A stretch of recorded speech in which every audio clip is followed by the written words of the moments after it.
রাস্তায় বসে আছে, এদের উদ্দেশ্যে এই গল্পটা বলতে চাই।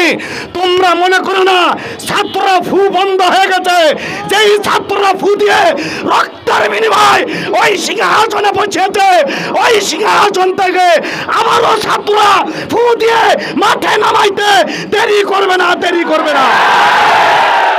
এই জন্য আমার কথা হলো সোজা কথা, আঙুল সুজায় জবাব দিবে, আঙুল বাঁকা করার কোনো প্রয়োজন নাই। আঙুল যদি ছাত্ররা বাঁকা করে, তোমরা ওই নরম চেয়ারে বসে থাকতে পারবা না। এই জন্য যেই ছাত্রদের রক্তের বিনিময়ে তোমরা আজ সেই আবারও বলতে হয়, যেই 14 শিকির ভিতরে থেকে লোহার ডান্ডা পরিহিত অবস্থায় যারা বাহির হইতে পারে নাই, তারাই বাহির হয়ে বক্তব্য দিয়েছিল।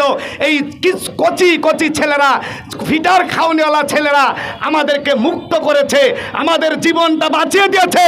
আজ তারাই গায়ের ব্যথা চাইতে না চাইতে ভুলে গেল সেই ছাত্রদের অবদান, আবার ঢুকে গেল সেই এসি ঘরে। সাবধান হয়ে যাও, এই এসি ঘর থেকে আবার প্রয়োজন হলে আবারও ছাত্রদের সাথে হাতে হাত মিলিয়ে, কাঁধে কাঁধ মিলে ইসলামী আন্দোলন সহ আবারও রাস্তায় নিয়ে টেনে হিঁচড়ে এই আওয়ামী লীগকে নিষিদ্ধ করানো হবে ইনশাআল্লাহ। এই জন্য আসলে এসি ঘরের মায়া যারা, তারা এসি ঘরে গেলে আর কিছু ভুলতে মনে থাকে না, সব ভুলে যায়। কিন্তু ছাত্ররা এসি ঘরে বসবাস করে না। ছাত্ররা রাজপথে আসছে, রাজপথে মোকাবেলা হয়েছে 16 বছরের, আবারও রাজপথে মোকাবেলা হবে এই 9 মাসের। এই জন্য ইসলামী আন্দোলনের পক্ষ থেকে আপনারা জানেন, আমাদের কেন্দ্রীয়ভাবেই এই সর্বদলীয় প্রোগ্রামের সাথে আমরা একতাবোধ ঘোষণা করতেছি। আপনারা রাজপথে আছেন, আমরা আপনাদের সাথে রাজপথে আছি।